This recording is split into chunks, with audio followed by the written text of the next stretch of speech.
Assalamualaikum warahmatullahi wabarakatuh. Innal hamdalillah nahmaduhu wa nasta'inuhu wa nastaghfiruh. Wa na'udzu billahi min shururi anfusina wa sayyiati a'malina. May yahdihillahu fala mudilla lahu wa may yudlil falan tajida lahu waliyyan mursyida. Asyhadu an la ilaha illallah wahdahu la syarika lah. Asyhadu anna Muhammadan abduhu wa rasuluh alladzi la nabiyya ba'dah. Ya ayyuhalladzina amanu taqullaha haqqa tuqatih wa la tamutunna illa wa antum muslimun.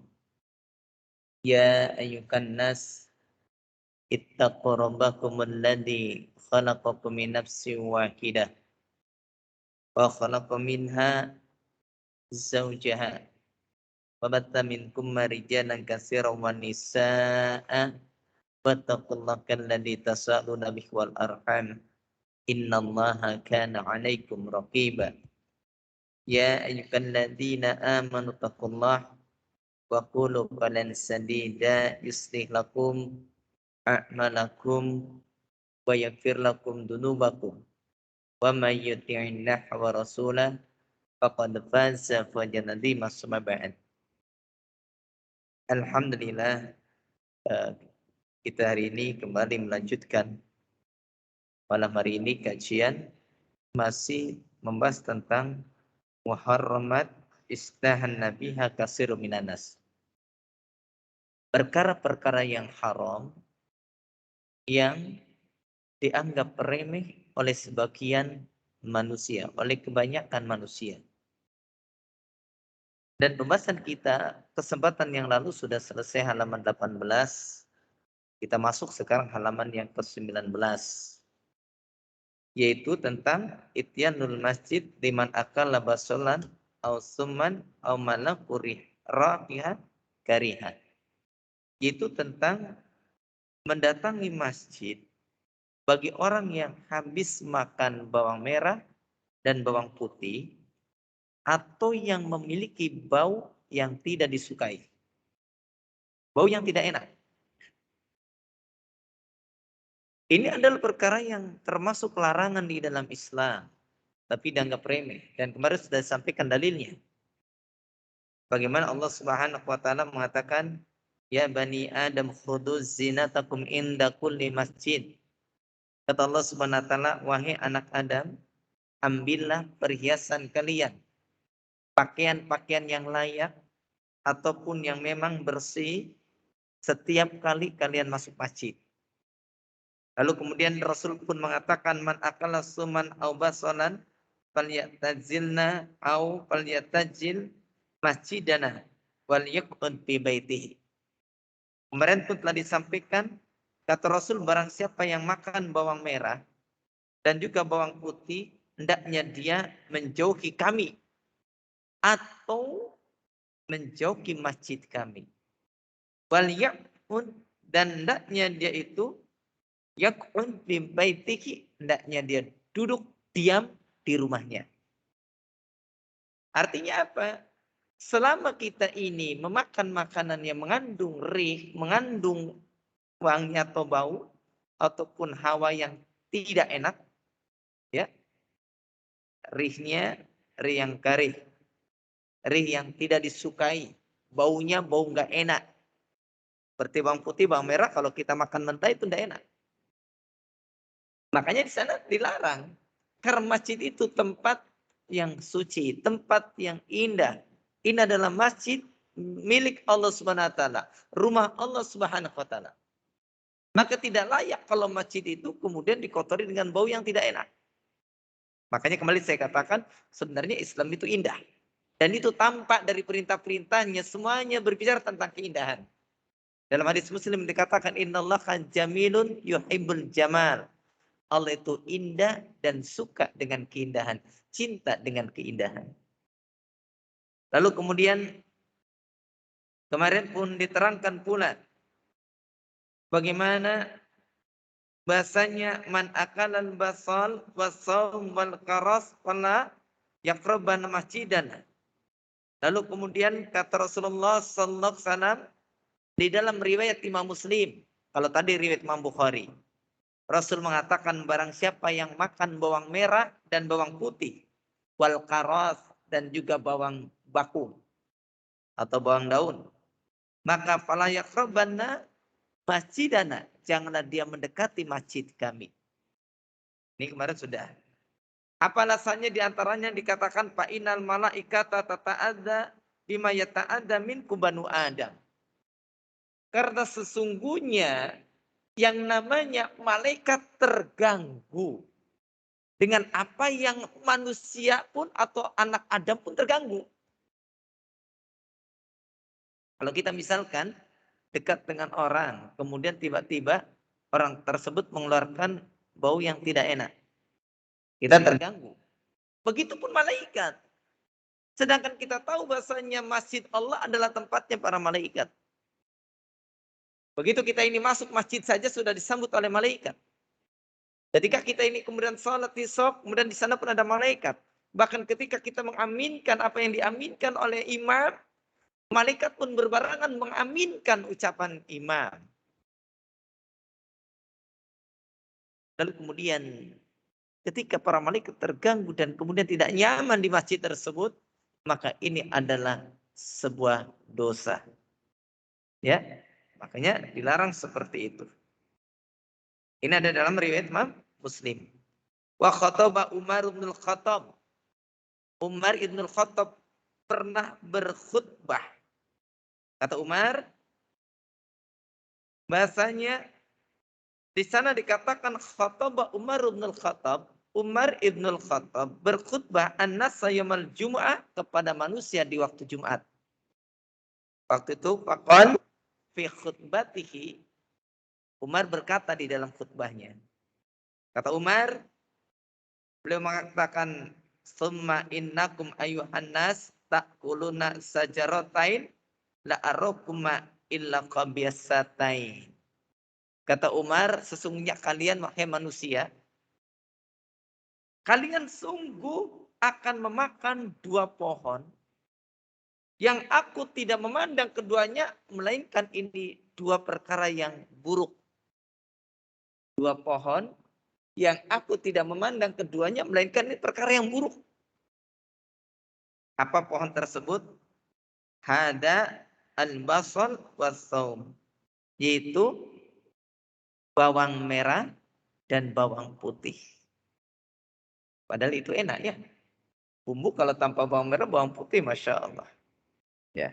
Bahkan kalau kita lihat sekarang kan ada itu masakan khas namanya siwan. Terasi bawang. Oh ya itu. Masya Allah. Terasi bawang. Di sana ada cabenya, di sana ada terasinya, ada garamnya, ada bawangnya. Dimasak. Itu sebagai lauk. Ya. Lauk pauk. Temannya nasi. Ternyata laris. Kalau seperti itu boleh enggak? Kan gitu kan pertanyaannya. Nanti kita akan lihat nanti. Bagaimana yang dibolehkan, bagaimana yang terlarang. Lalu beliau pun mengatakan, walaqad ra'aitu Rasulullah SAW, dan aku melihat, kata Umar, aku melihat Rasulullah SAW ida wajada ri'ahuma minar rajul fil masjid, apabila Rasul mendapati dua bau, ya, bau dari keduanya, bau dari bawang merah dan bawang putih pada seseorang di dalam masjid, amar biha fa ukhrija ilal baqi, maka Rasul memerintahkan dia agar dikeluarkan menuju Baqi. Baqi itu adalah tanah lapang yang ada di sebelah kiri Masjid Nabawi. Bapak-bapak barangkali yang sudah ke sana mungkin kalau kita masuk dari depan, maka Baqi itu sebelah kiri. Ya, itu searah dengan makamnya Rasulullah Sallallahu Alaihi Wasallam. Itu makbarah. Disuruh keluar ke sana. Biar apa? Biar wangi, baunya tidak mengganggu orang di masjid. Disuruh keluar. Ya. Kemudian dikatakan paman akalaha, barang siapa yang pengen memakannya, falyumit humatabkhan, maka matikan baunya dengan cara tabkhan, dengan dimasak. Nah, dari sini ternyata tidak setiap makan bawang merah dan bawang putih itu kemudian terlarang. Bukan makruh. Jadi makruhnya itu jika makan bawang merah dan bawang putih dalam kondisi mentah. Kita makan bawang putih, bawang merah mentah. Masuk masjid terlarang. Harus dihilangkan dulu baunya. Tapi kalau kemudian dimatikan baunya, dibuang, dihilangkan baunya dengan dimasak, maka boleh. Karena bawang ketika sudah dimasak sudah hilang. Bau bawang merah, bawang putihnya. Malah menjadi bumbu yang enak insya Allah. Dan yang sering kita dapatkan yang kalau mentah itu biasanya pada acar. Ya, pada acar kan. Kita beli sate, biasanya di sana ada bawang merah, bawang putih. Dan itu dalam kondisi memang masih mentah. Ya, yang seperti itu. Atau sekarang lagi ngetren sambal matah. Nah itu. Itu sambal yang mentah. Yang bumbunya semuanya mentah. Terkadang bawang-bawangnya pun mentah. Nah ini diantaranya. Jadi kalau kemudian seperti itu, kalau kita mau memakan bawang merah dan bawang putih, tidaknya dimasak. Tujuannya apa? Menghilangkan baunya. Menghilangkan baunya. Adapun kalau sudah dimasak, maka itu aman untuk dikonsumsi. Jadi hukum asal, hilatul hukminya. Sebab hukumnya itu adalah rihnya, baunya. Maka jika baunya sudah hilang, hilang pula lah hukumnya. Ya, hilang, maka hilang pula hukumnya. Sama seperti ketika kita ini tadi. Makan pete, makan jengkol. Ya, kalau bisa menghilangkan baunya, maka makruhnya hilang. Pertanyaannya jengkol sama pete, itu biar hilang baunya gimana caranya? Kalau bawang merah, bawang putih dimasak, jengkol dan pete dimasak makin bau. Ya, dibikin apa biasanya kalau jengkol itu apa? Nah, disemur jengkol. Tetap saja bau jengkolnya. Ya. Makanya jengkol mau tidak mau dimasak ataupun tidak tetap harus sikat gigi, dihilangkan dulu baunya. Barulah kita masuk masjid. Lalu kemudian dikatakan wayadkhulu fi hadal bab alladzina yadkhuluna al-masajid ba'da a'malihim mubasyarah. Dan yang masuk dalam larangan ini yaitu adalah orang yang yadkhuluna al-masajid, mereka masuk ke dalam masjid ba'da a'malihim mubasyarah. Setelah bekerja langsung. Dia kerja keras apa, badan masih keringetan, basah, kemudian langsung masuk masjid. Warwa'i al-karihah. Sedangkan baunya enggak enak. Ya, maka dikatakan taba'atum min abaitihim wa jawaribihim, dan juga terasa baunya dari abatnya. Abat itu dari kata itun, artinya punten, bulu ketiaknya, dari ketiaknya keluar keringat kemudian bau, atau dari jawarib, jaurobnya, kaos kakinya mungkin bau, maka segera bersihkan dulu. Bersihkan dulu. Itulah sebabnya kenapa terkadang kita perlu di masjid itu ada pakaian ganti. Kalau kita kerja, pakaian kerja dan pakaian ganti. Atau mungkin kalau bisa masjid menyediakan. Ya, kami juga di sana di masjid binaan kami itu terkadang ada baju-baju koko dan baju gamis. Ya, kemudian juga ada mukena seperti biasa masjid yang lain. Cuman kita sediakan di luar itu baju koko dan baju gamis. Termasuk pecinya, termasuk minyak wangi. Jadi kalau ada yang orang bekerja biasanya, maka kalau mau mandi mangga, kalau tidak sempat mandi karena waktunya siang istirahat sebentar, langsung biasanya menggunakan minyak wangi dan kadang kaos plus dengan baju koko. Dikasih baju koko, insya Allah itu lebih terjaga insya Allah. Ya, malah pengalaman kami di sana rata-rata ya yang sering hilang itu peci. Ya, pecinya hilang, nggak balik lagi. Pecinya dibawa, nggak apa-apa. Wong orang sodakohnya juga niatnya sodakoh. Wong kalau dia kemudian dibawa pulang dalam rangka untuk dipakai terus, alhamdulillah. Itu sodakoh. Minyak wangi sering hilang juga. Ya, itu. Ya kalau kemudian dipakai, kan minyak wangi dia pakai untuk digunakan sholat, alhamdulillah. Makanya kemudian yang sodakoh nggak kapok-kapok. Ya, baju kalau baju si awet, yang sering hilang itu peci dengan minyak wangi. Tapi kalau baju, padahal baju juga barangkali yang butuh silakan ambil, tidak masalah. Toh nanti juga ada orang sedekah lagi, itu baju layak pakai, biasanya untuk ganti bagi orang yang mau sholat dan dia belum sempat mengganti bajunya. Masya Allah. Karena saya dapatkan ada orang, ya, anak muda jauh-jauh naik motor ngebut, kemudian seperti biasa berhenti di jalan masuk masjid, kemudian nyari pohon, kemudian buka celana. Nah, itu untung ketahuan. Anak bilang, "Dedek sini sebentar. Mau apa? Mau apa? Ini Pak nggak kuat mau kencing. Itu ada WC. Oh boleh ya Pak. Nggak sholat juga. Kan ini belum waktunya sholat. Belum jamnya sholat. Kalau mau buang air kecil silakan. Buang air besar silakan. Mau mandi silakan. Jangan aurat dibuka di jalan." Oh, sejak itu alhamdulillah banyak orang-orang dari sawah habis kerja datang ke masjid kemudian cuci baju, mandi. Enak, tidak masalah. Masya Allah. Ya, karena kami sana dekat sawah. Masjidnya dekat sawah. Jadi alhamdulillah manfaat. Jadi begitu kadang ada orang bengkel datang mau sholat nggak pakai baju panjang, adanya kaos namanya orang bengkel, ya baju apanya biasanya untuk baju bengkel itu apa namanya? Itu kemudian disimpan, dia pakai kaos, dia pakai gamis, masya Allah. Memang begitu seharusnya. Jadi sholat itu menghadap Allah Subhanahu Wa Taala tentu pakaian yang digunakan. Allah mengatakan khudu zinatakum indah kulli masjid. Ambillah hiasan-hiasan kalian setiap kalian masuk ke dalam masjid. Begitu ya. Lalu kemudian wa aswa'u min hada, dan yang lebih buruk dari ini. Yang paling buruk. Yang paling buruk dari orang yang makan bawang merah, bawang putih, atau orang yang kerja kemudian dia nggak sempat bebersih. Ada yang lebih buruk. Apa? Itu al-mudkhinuna alladzina yata'adduna tadkhin al-muharram. Yaitu orang yang dia ini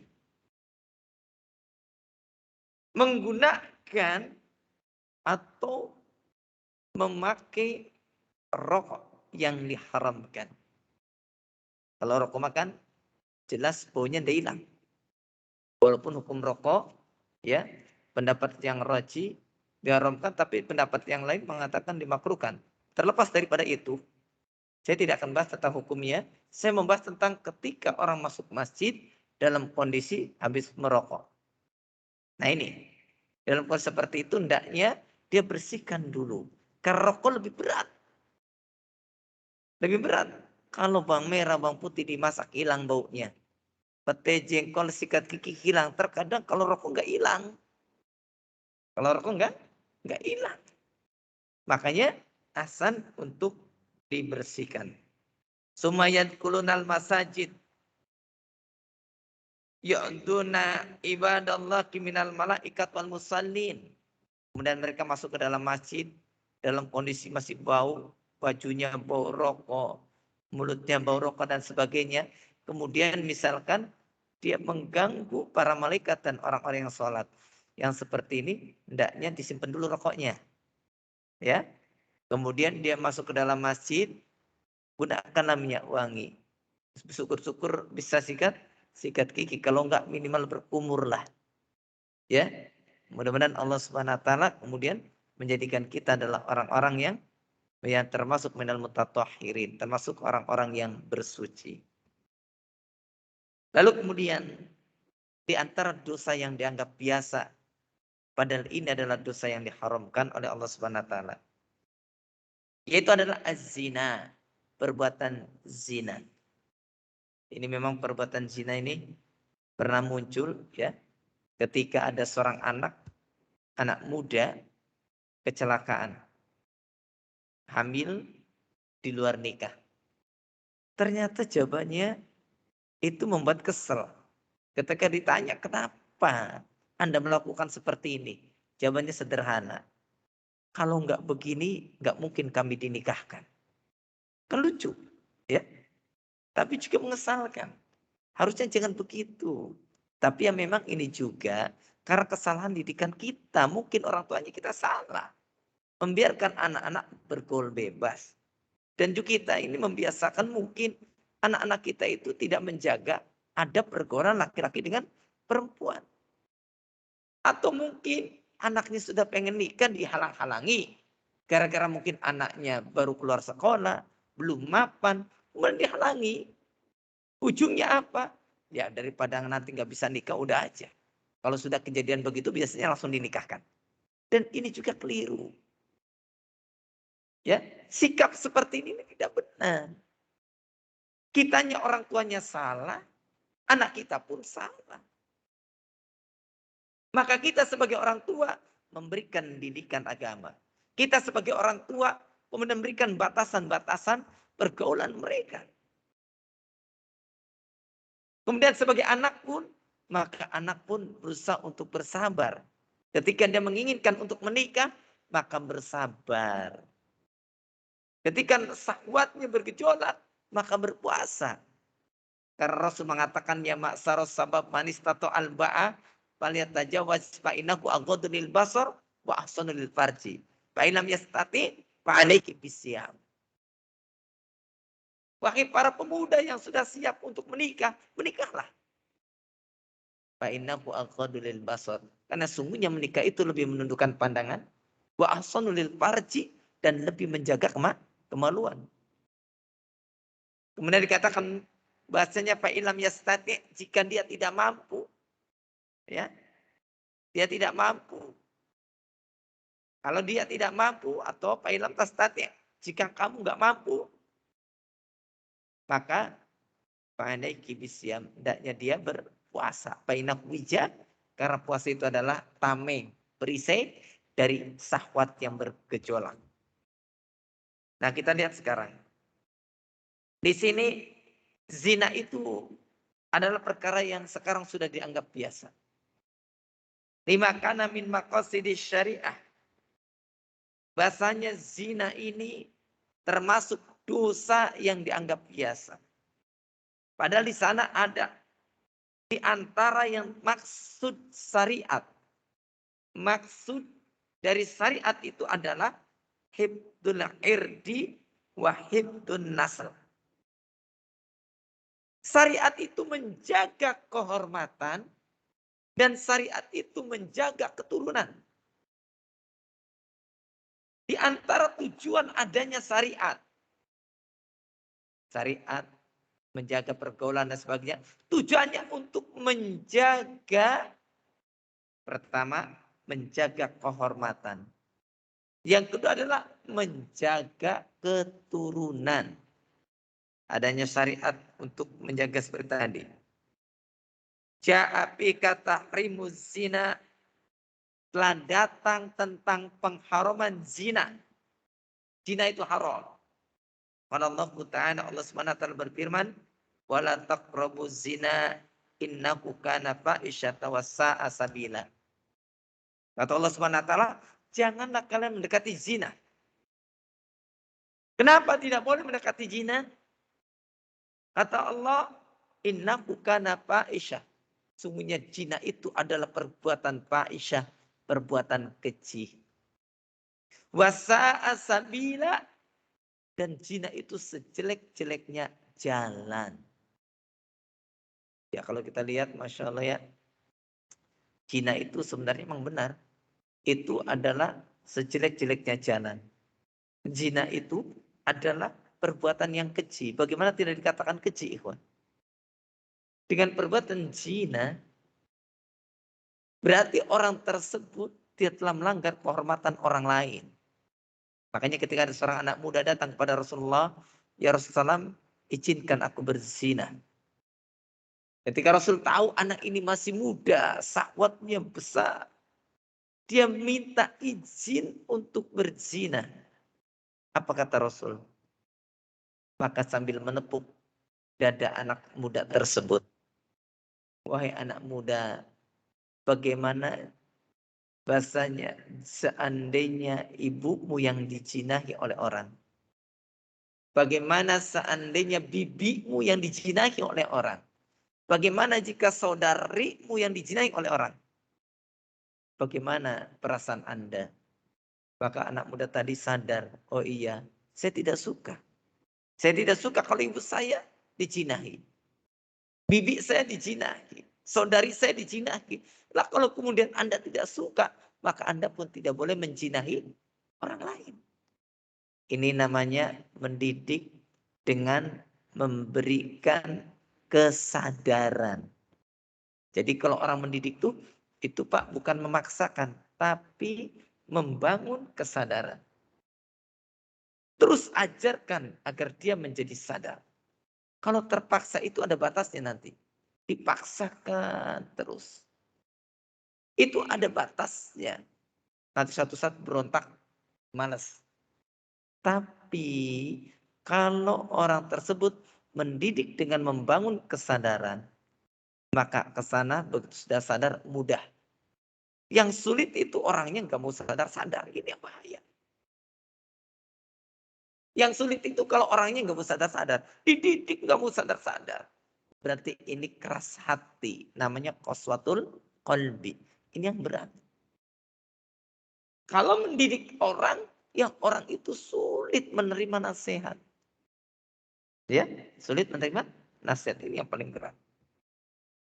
Lalu kemudian dikatakan di sini bahasanya bal fasaddati syari'at jami'as darai wa turuqil musilah ilaiki bil amri bil hijab wa ghadil basar wa tahrimil khalwa bil aznabiyah.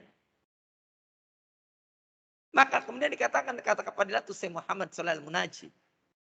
Bahkan karena Allah Subhanahu wa taala sudah mengharamkan tentang zina, bahkan syariat pun menutup seluruh sarana-sarana dan jalan-jalan menuju zina. Saking haramnya zina, jalan-jalannya ditutup, sarana-sarananya ditutup. Seperti apa? Ya, bil amri bil hijab, seperti adanya perintah untuk menggunakan hijab, menutup aurat. Itu dalam rangka untuk sadid, ya, sadud dariah, yaitu untuk menutup sarana yang akan menyampaikan pada zina. Makanya ayatnya tadi mengatakan wala taqrabuz zina, jangan kalian mendekati zina. Mendekatinya saja tidak boleh. Ditutup jalannya bagaimana? Adanya syariat hijab. Itu untuk melindungi wanita. Agar jangan jadi pandangan laki-laki. Ya, banyakkan pandangan laki-laki pada wanita yang memang dia tidak menutup auratnya. Fagodil basar, dengan cara menundukkan pandangan. Ada syariat menutup aurat, ada syariat menundukkan pandangan, itu menutup celah. Agar apa? Agar jangan sampai manusia itu terjerumus dalam zina. Karena zina dimulai dari mata. Asalnya lihat. Selanjutnya proses dari melihat itu diserap, dimasukkan ke akal. Otaknya bekerja, dimasukkan ke hati, perasaannya ikut bekerja. Dari situlah timbul syahwatnya. Akhirnya dibenarkan oleh bawah perut. Begitu. Makanya zina itu termasuk fitnah dari syahwatul farji. Syahwat bawah perut. Begitu pula dikatakan wa tahrimul khalwah bil ajnabiyah. Dan haramnya berkholwat, berduaan dengan wanita ajnabiyah. Wanita yang bukan mahram. Ditutup jalannya. Bagaimana? Kholwat nggak boleh. Kholwat itu berduaan. Ya, kholwat berduaan. Laki-laki, perempuan bukan mahram berduaan. Jangankan orang yang awam kayak kita. Orang alim saja. Kalau sudah berduaan dengan yang bukan mahram. Terkadang tergelincir. Itulah sebabnya kan terlarang. Walaupun dia orang alim. Seorang wanita konsultasi pada orang alim. Berduaan saja di kamar. Berduaan aja di satu ruangan. Itu tidak boleh. Ditutup. Kemudian kita misalkan gak usah jauh-jauh atas nama masjid. Mungkin atas nama masjid. Ada orang datang konsultasi ke ustadz di dalam masjid berduaan saja. Itu juga jangan. Kalau dia adalah wanita ajnabiyah. Wanita yang bukan mahramnya. Maka jangan berduaan. Walaupun dia adalah orang yang alim. Yang namanya orang alim juga manusia. Setannya bahkan lebih banyak dibandingkan dengan ya yang menggoda yang bukan orang alim itu banyak setannya bukan. Yang menggoda orang alim itu lebih banyak. Sebagaimana kata pada C yaitu Dr. ya Abdullah Khatir ketika beliau menerangkan dalam kitabnya yang berjudul yaitu Madakhilus Syaitan ala Salikin, beliau mengatakan bahasanya al-alim itu asyadu minasyaiton ala alfi abidin. Bahasanya orang alim itu urusannya bagi syaitan itu lebih berat dibandingkan 1000 ahli ibadah. Makanya yang dikirim kepada orang alim itu biasanya bala tentara syaitan yang hebat-hebat. Yang luar biasa. Gigih. Gak pernah mundur. Levelnya sudah beda. Setan yang menggodanya pun beda. Makanya terkadang orang alim sekali tergelincir jatuh. Itu bahaya. Ya, sekarang aja kita lihat banyak orang-orang yang ya yang alim terjatuh dalam perbuatan-perbuatan yang kadang itu menjatuhkan wibawa mereka, harga diri mereka. Orang alim digoda dengan harta, orang alim digoda dengan jabatan, orang alim digoda dengan wanita. Coba kalau orang biasa, bapak-bapak, itu yang namanya harta tahta wanita itu jarang yang mendekat. Karena godaannya bukan sama itu. Jarang orang biasa yang tidak dikenal tiba-tiba ditawarin jabatan, jarang. Tapi kalau orang yang alim, orang yang berilmu, dia tokoh, dia dikenal, jabatan itu datang ngantri. Mau nggak jadi ini, mau nggak jadi ini. Godaan. Setannya udah level tinggi. Begitu pula orang alim yang digoda dengan apa? Dengan harta. Orang awam biasa. Tapi kalau orang alim, Masya Allah, Pak, luar biasa. Mengatasnamakan zakat, infak, sedekah bisa. Mengatasnamakan santunan dan bantuan bisa. Mengatasnamakan kemudian peduli ini dan itu bisa. Semuanya bisa. Jalan-jalannya besar. Makanya berat ujiannya. Wanita, orang alim. Jangankan yang gantengnya, alim yang biasa pun wajahnya pas-pasan. Kadang wanita masih banyak yang tertarik. Alasannya karena ilmunya. Makanya ujiannya besar. Orang alim itu besar. Makanya syaitan lebih hebat menggoda mereka. Dan itulah sebabnya jalan-jalan fitnah ditutup sama Islam. Jangankan orang awam, orang yang berilmu, orang yang alim dilarang berduaan. Ya. Dilarang berduaan. Makanya kalau kita mau konsultasi dengan orang alim, jangan berduaan. Yang mau konsultasi, misalkan ada seorang perempuan mau konsultasi pada orang yang alim, dampingi dengan mahram. Kalau enggak, minimal orang alim itu dengan istrinya. Minimal orang alim itu bersama dengan istrinya. Ya Ustadz kan mau bicara rahasia ini Ustadz. Saya mau konsultasi rahasia. Masa istrinya Ustadznya ikutan? Ya bawa mahram. Ya Ustadz kalau bawa mahram nanti rahasianya ketahuan juga sama mahram. Ya sudah. Kalau begitu via WA saja. Tulisan saja. Pakai kertas tulisan boleh. Pakai WA boleh. Pakai email boleh. Ya kalau pengennya langsung gimana Ustadz? Kalau langsung. Ya kalau langsung berat berduaan. Ya, orang alim juga manusia.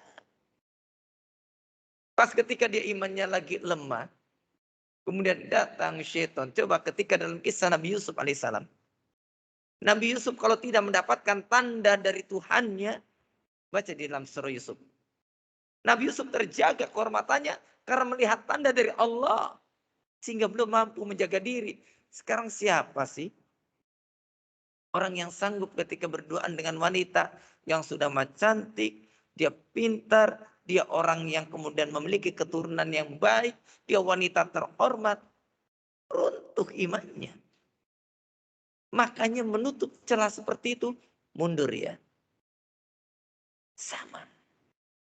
Orang alim juga sama, ditutup jalannya sama Allah. Gak boleh berduaan.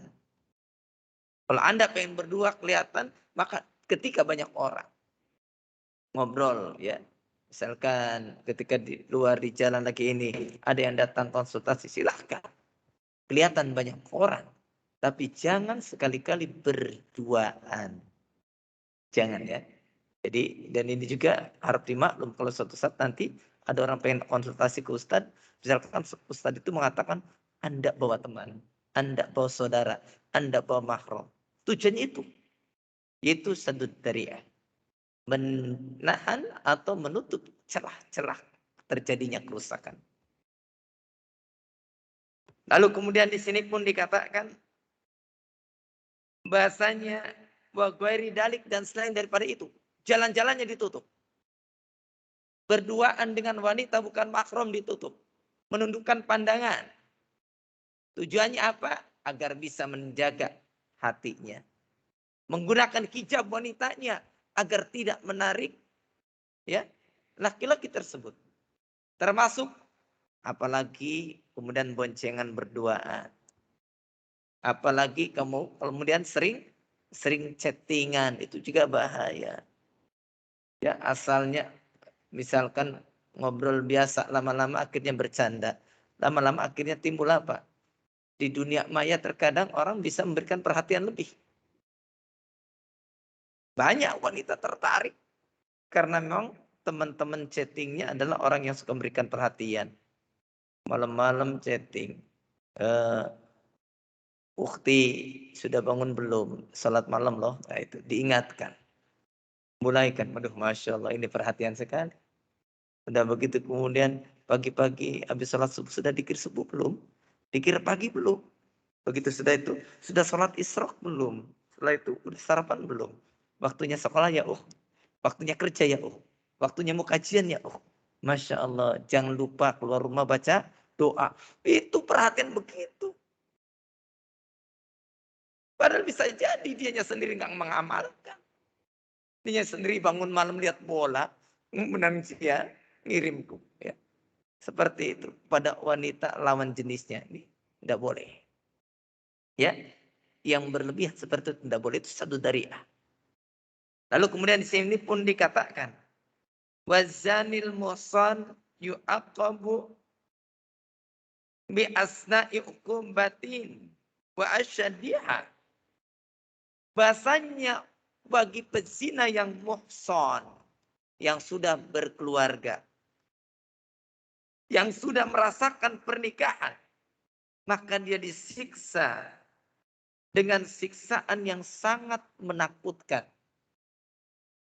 Kenapa hukuman pezina itu berat? Karena zina itu dosa yang luar biasa hebat.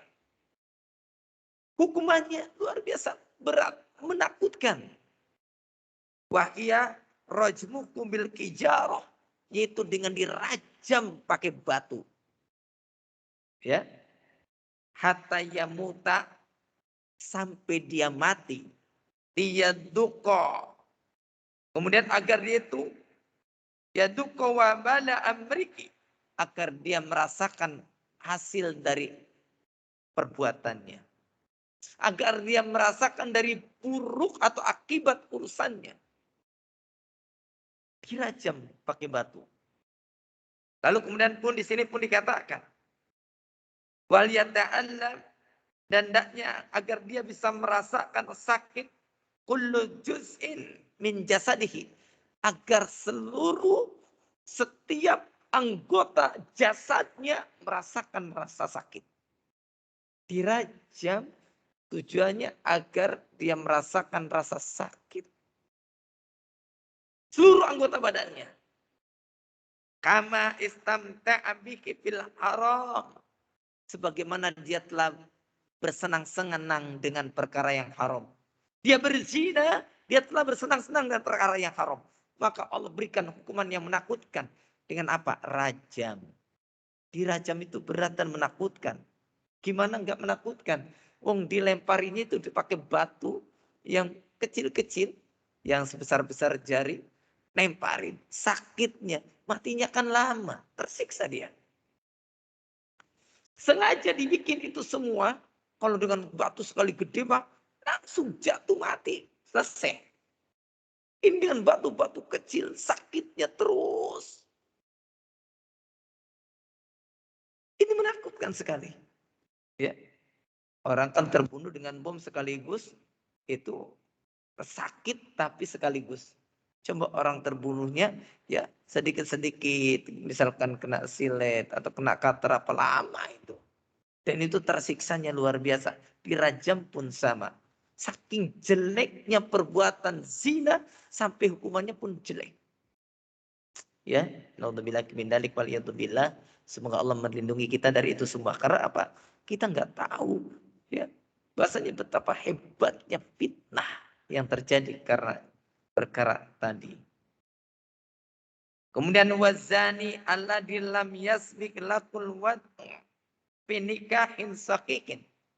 Adapun seorang pezina yang dia belum pernah didahului dengan yaitu adanya merasakan pernikahan yang benar.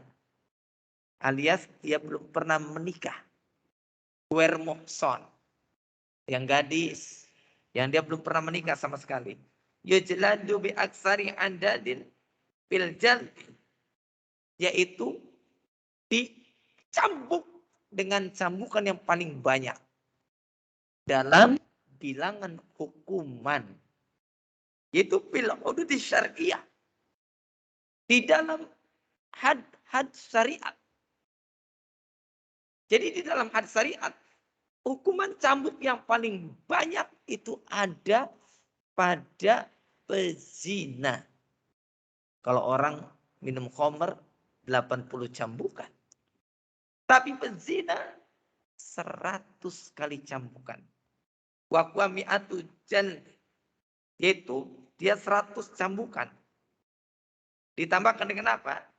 100 cambukan ditambahkan pula dengan ma'ayasulu min fadhiha bisyahadatin ta'ifah minal mu'minin li adabihi. Sampai kemudian dia pun diberikan fadhiha. Disampaikan aibnya. Dikasih tahu ini loh pezina. Inilah orang yang suka berzina. Kemudian dicambuk dia 100 kali.